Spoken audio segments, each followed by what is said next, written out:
파트 10. 농촌 사역과 한국 전쟁.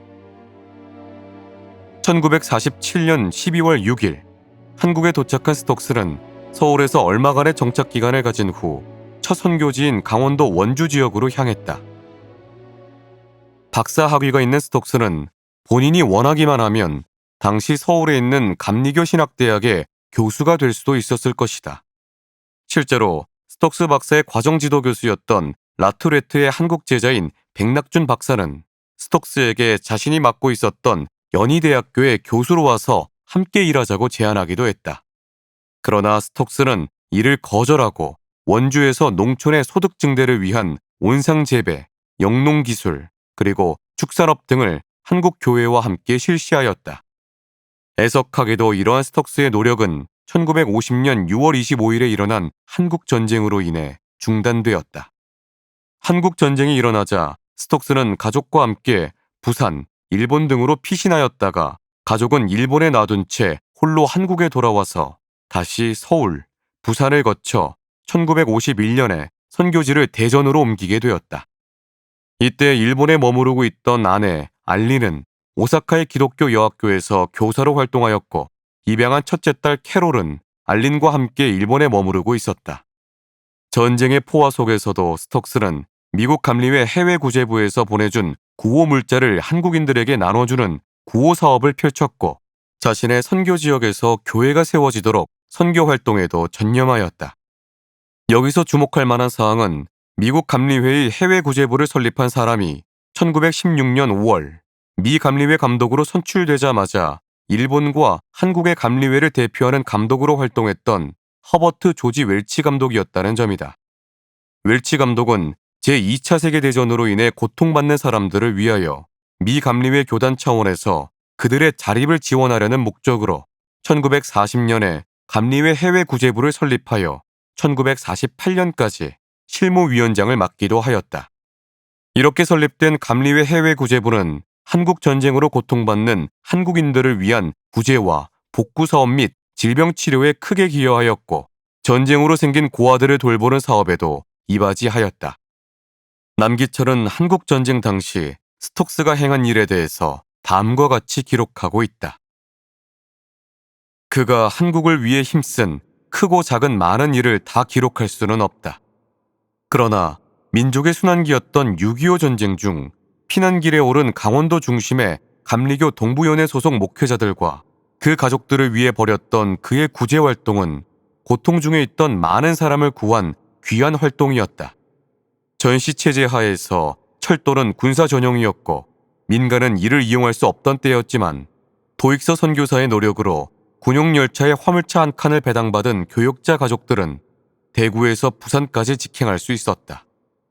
부산의 피난민 수용 능력이 포화 상태였으므로 그는 다시 배편을 주선하여 제주도로 인도하고 거기서 피난처를 마련하여 올 데 갈 데 없는 피난민 교역자들을 돌보았다. 이것은 디아스포라 효과를 가져와 제주도에 감리교회가 들어가는 계기가 되었다. 전쟁으로 고통받던 한국인들을 위로하며 그들의 물질적인 필요와 영적인 필요를 충족시키기 위해 노력했던 스톡스는 전쟁 고아들을 위한 보육원의 이사장으로 활동하기도 하였다. 1952년에 충북 음성에서 목회하고 있던 감리교 김종순 목사가 자신의 집에서 전쟁 고아 2~3명을 데려다가 돌봐준 것이 계기가 되어 향해원이라는 고아원이 생겼는데 스톡스는 이 향해원의 초대 이사장과 후원자로 활동하며 전쟁 고아들을 돌보는 일에도 열심을 냈다. 음성의 고아원을 세운 이유는 강원도 철원으로부터 피난 온 피난민들과 전쟁 고아들이 강원도 원주와 충북 충주를 거쳐 음성의 자리를 잡았기 때문이었다. 나중에 김종순 목사가 원장으로 운영하는 가운데 여러 가지 잡음이 생기게 되었고 이후 김종순 목사가 사망함에 따라 스톡스는 이사장으로서 당시 음성교회 김용호 장로를 임시 원장으로 선출하여 향해원이 정상적으로 운영되도록 적극적으로 협력하였다. 김종순 목사가 일으킨 문제와 이를 해결하는 과정에 참여했던 박용익 목사는 그 당시를 회상하며 스톡스를 성자라고 증언하고 있다. 내가 도익서 선교사님과 가까워지게 된 것은 충북 지방 감리사로 재임했을 때부터였습니다. 그때 지방 내에 음성향해원이란 고아원이 있었습니다. 이 고아원은 고 김종순 목사님께서 6.25 사변 당시 부모를 잃고 올 때 갈 데 없이 된 두세 아이들을 돌봐준 데서부터 시작되었습니다. 6.25 사변. 그 난국의 소용돌이 속에서 모두가 제 자식 돌보기에도 힘든 때였지만 이분은 그렇지가 않았습니다. 점점 고아가 늘어났지만 제 자식처럼 정성을 다해 돌보면서 고아원을 경영했습니다. 그때 저는 감리사로서 직권이사가 되었고 도익서 선교사님은 후원자로서 이사장이 되어 함께 일했습니다. 그 후 저는 서울중앙교회를 담임하게 되어 서울에서 심우할 때였습니다. 당시 충주지방 감리사로서 지금은 고인이 되신 M 목사님이 계셨습니다.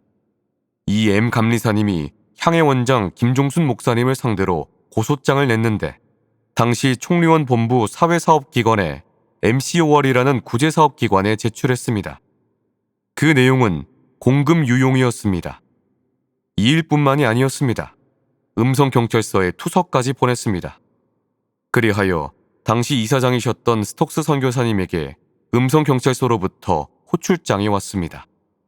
이 소식을 접한 저는 선교사님께 미안한 마음에 가만히 있을 수 없어서 선교사님과 조치원역에서 만나 함께 출두하기로 약속하고 함께 경찰서에 출두했습니다. 그 투서 내용은 선교사가 보낸 돈을 유용했다는 것이었습니다. 그때 신무라는 경찰관이 이렇게 물었습니다. 당신이 소를 사라고 보낸 돈을 다른 데 썼다는데 이래도 되는 겁니까? 그때 선교사님의 대답이 내가 소를 사라고 도와준 것은 사실이지만 그보다 더 급한 데가 있어 요긴하게 썼을 것이니 무슨 문제가 됩니까? 그런데 어째서 당신들이 남의 기관에 대해 이렇게 간섭하는 것입니까? 문제가 있다면 내가 관계할 일입니다. 라고 말씀하셨습니다. 그때 신문하는 경관은 미안합니다. 이러이러한 분에게서 투서가 들어왔기 때문에 오시라고 했습니다. 라고 말하는 것이었습니다. 저는 돌아오면서 이 어른에 대해 무척 존경하는 마음이 생겼습니다. 그 후 총리원 사회국 총무 명의의 소집이 있었습니다. 사회국 위원, 충주지방 감리사, 지방서기, 그리고 스톡스 선교사님과 저도 참석했습니다. 그때 역시 향해원 원장에 관한 문제였습니다. 문제를 제기한 감리사는 그따위 도적놈에게 고아원을 맡겨서 되느냐고 큰 소리 쳤습니다. 이때 스톡스 선교사님께서도 조금 흥분이 되셔서 말씀하시기까지 했습니다. 사람을 그처럼 매도해서는 안 된다는 말씀이셨습니다. 이때 MCOR 책임자로 계셨던 스탁튼 선교사님도 설사 잘못이 있다고 해도 앞으로 잘하도록 하게 해보자고 주장했습니다. 그러면서 자기 어릴 때의 이야기를 말씀하셨습니다. 자기가 어릴 때에는 식사할 때 입으로 들어가는 것보다 흘리는 것이 더 많았지만 장성한 후에는 흘리지 않고 잘 먹는다고 말씀하시면서 김 원장님께서도 고아원 운영에 있어서 그동안 잘못한 점이 있었다고 해도 앞으로 잘할 것이라고 말씀하셨습니다. 직접 재정적으로 도와주고 있는 외국 선교사들께서는 이처럼 너그러운 마음을 가지셨는데 어쩌면 같은 동료들 사이에서 이럴 수가 있는 것일까 하고 저도 많이 반성했습니다. 그리고 부끄러웠습니다. 회의를 끝내고 돌아갈 때였습니다.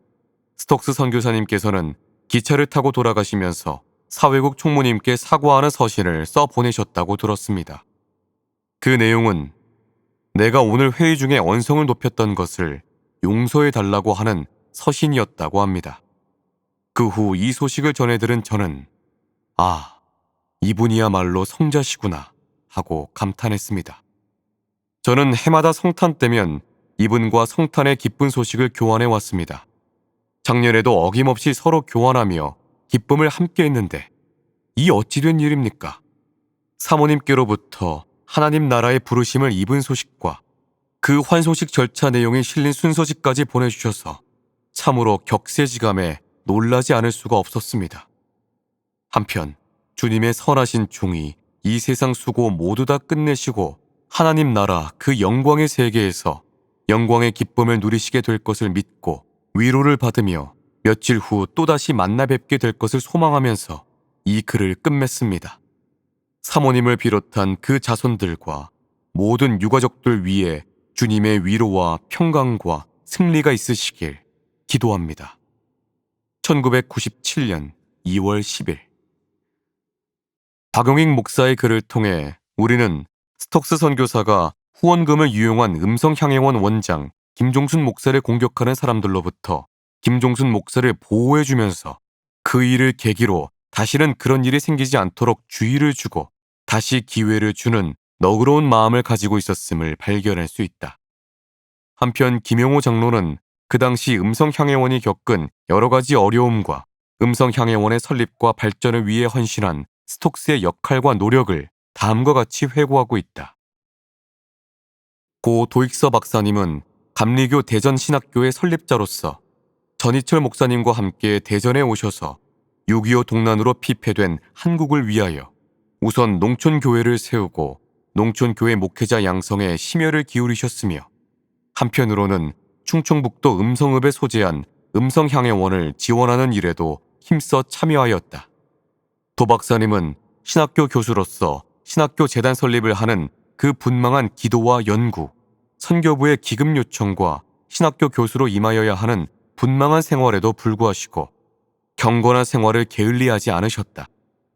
특별히 경건한 생활은 야보고서 1장 27절, 곧 고아를 그 환난 중에 돌보아주는 일에, 즉 음성향행원 고아 지원에 몸과 재원을 아끼지 않으며 심혈을 기울이셨다. 음성향행원에 열과 성을 기울이시던 중 뜻하지 않게 1960년부터 어려움이 오기 시작했다. 박사님은 헐벗고 굶주린 고아들을 위하여 입을 옷과 먹을 것을 장만하시는데 분주하셨고 그렇게 해서 장만된 의복과 양곡을 대전에서 유성, 조치원을 경유하여 청주, 증평을 지나 음성으로 포장도 되지 않은 험한 길을 손수 운전하여 여러 차례 운반하여 주셔서 어려울 때마다 큰 힘이 되셨다. 그러나 향연 운영은 어렵기만 하여 기독교 세계 선명회에 가입하여 선명회 지원을 받게 된 후에야 조금 나아질 수 있었다. 그런데 이것이 웬 말인가? 기독교 선명회는 부실 운영이라는 이유로 아동들을 전남 모 아동복지시설로 전원 조치하여 향행원은 텅 비게 되었고 그로 인해 원장은 인각권자인 도지사로부터 불신임을 받게 되었다. 이런 와중에 원장은 고아들을 다시 찾아와야 했고 고아들을 다시 수용하는 일에 몰두해야 했다.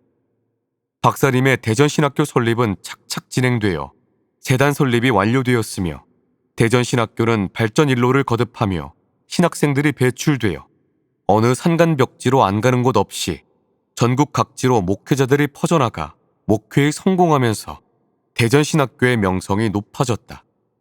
그러나 박사님의 머릿속에는 항상 음성향행원이 자리 잡고 있었는데 그러던 어느 날 비보를 접하게 된다. 향행원 원장 김종순 목사의 사망 비보였다. 이 일을 당한 박사님은 이국인 선교사로서 처리하기 어려워 당시 대전신학교 전임교장이며 교수이며 같이 신학교를 개척하여 설립하신 전희철 목사님과 협의하여 신임 원장으로 김용호 장로를 파견하는 한편 전희철 목사의 주례와 도익서 박사님의 후원으로 고 김종순 목사의 장례식을 무사히 마치게 되었다. 1962년 10월 1일 도지사로부터 김용호 장로가 음성향행원 원장으로 취임을 받아 원무에 전임하게 된다. 그러는 사이 전남 광주로 이송되었던 고아들이 다시 찾아오고 고아들이 새로 수용되면서 110여 명의 아이들이 모여들게 되어 제법 고아원다운 아동복지시설로 발전하게 된다.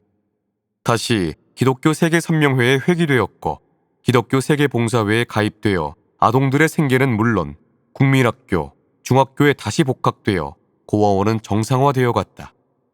그러는 가운데 신임 원장은 재단 법인 일에 게을리할 수 없어 법인이사의 등기부 등본을 살펴보았는데 놀랍게도 등본에는 임시이사로 향행원의 야심을 품은 모 씨와 이인의 목사가 등기되어 있었다. 그 내용은 고 김종순 원장이 노심초사 분망한 나머지 재단법인 이사의 임기가 된 것도 모르고 법인이사 취임 승인 신청을 도지사에게 제출하지 못하여 임기가 만료된 이사는 자동 해임되고 이해관계자인 전이사 모 씨가 자기를 위시하여 이인의 목사를 임시이사로 취임 승인을 받아 등기된 것이었고 이것으로 재단이 송두리째 빼앗기게 된 것이었다. 김용호 원장은 임시이사는 정식이사를 선임할 책임과 의무가 있으니 빨리 선입하여 승인받고자 설득을 요청하였으나 듣지 않고 차일피일 향영원을 빼앗을 계략만 하고 있었다. 그뿐 아니라 재단의 고유재산인 모지가 법원 판사의 명에 의하여 전부 차압당하게 된다. 원장은 재단 이사를 선임할 방법으로 모 씨를 제외한 2인의 임시이사와 합의하여 이사 과반수인 2인의 이사회를 열어 이사 5인과 감사 2인을 선임하는 데 성공하여 1962년 12월 1일에 임시이사인 민흥성 목사를 이사장으로 추대하여 도지사의 취임 승인을 얻어 등기소에 등기를 필하여 재단이사 문제가 완전히 해결되었다. 부채 문제는 새로운 이사장이나 원장이 당장 갚을 길이 없으니 1년간의 유예로 월부로 갚기로 하여 토지 차압을 취하하는 데 합의되어 재산 차압도 취하되고 1년 후에 부채도 도익서 박사와 김용호 원장의 부담으로 완전히 결제되었다. 그 후 임기 3년이 지나 1965년 12월 1일에 새로운 이사장으로 도익서 박사, 이사의 김용호 원장 등 7인이 도지사의 이사 취임 승인을 얻어 완전히 이사장과 원장의 운영체제에 들어가 날로 발전되었다. 그러던 어느 날 인근의 숫고리 난민촌의 부모들이 일하러 나간 사이 촌의 아이들의 불장난으로 마을이 모두 전소되고 만다. 이것이 계기가 되어 국민학교 아이들을 예배실에 모아 타가시설, 설성 어린이집을 설립하게 된다. 아동시설 음성향해원은 1952년에 설립된 이후 많은 아동을 배출하였으며 1996년 말 현재 70명의 아동이 초등학교부터 고등학교까지 다니고 보육시설 설성 어린이집은 160명의 아동이 영아부터 초등학교 취학 전까지 보육을 받아 영유아의 부모들이 마음 놓고 직장에 나가며 기타 여러 가지 방면으로 경제활동을 하게 함으로써 아동복지 및 가정복지 증진에 기여할 뿐 아니라 기독교 신앙으로 육성하여 아이들이 신앙인으로 성장하는 데 힘쓰고 있다. 파란만장한 본사회복지법인 음성향해원은 고 도익서 박사님의 하나님 앞에서 정결하고 더러움이 없는 경건은 고아와 과부를 그 환난 중에 돌아보는 경건한 생활이 없었다면 존속될 수 없었으며 그분이 계셨기에 그의 문화생인 현 이사장 김용호 장로도 있을 수 있었다. 그분의 몸소 실천하는 경건한 생활을 이어받아 현 이사장도 헌신 노력하며 실천 궁행한다. 도 박사님은 은퇴 후 본국으로 귀국하신 후에도 음성향해원을 계속 지원하였으며 1996년 성탄절과 돌아가시기 전인 1997년 초까지 향해원을 지원해 주시다가 1997년 1월 10일 82세를 일기로 하나님의 부르심을 받아 돌아가셨다.